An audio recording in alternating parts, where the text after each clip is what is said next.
You've heard it 1,000 times. The customer's always right. But let's be honest, anyone who's worked with the public knows that that's just not true. Today I want to talk about why that's not true and how believing it and supporting it can actually hurt a business and their customers and their employees. Guaranteed. You've probably dealt with someone who was just demanding the impossible, or you've watched a manager give in to a customer like that just to avoid conflict. Let's talk about where this phrase came from, what it really meant, and why it's so misunderstood today.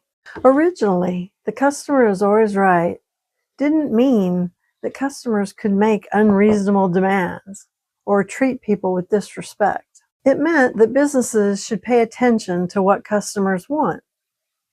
If someone wants blue shirts, if a lot of people want blue shirts, well, then the business should order blue shirts and stock a lot of blue shirts. If customers want a lot of simple products and not fancy products, well, then you stock simple products.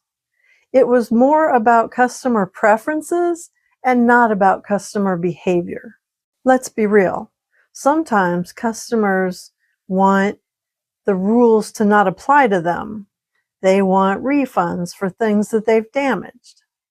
They blame the workers for the company's policies, or they demand discounts just because they ask for one. That is not being right. That's being entitled.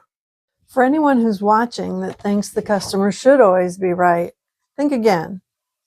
Customers can be rude and disrespectful for no reason. Customers can bully the employees, especially the younger ones, who really just want to do a good job and don't want to upset anybody, or they haven't had enough life experience to learn how to handle bullies. Remember, that cashier is somebody's daughter, or that waitress could be somebody's mother.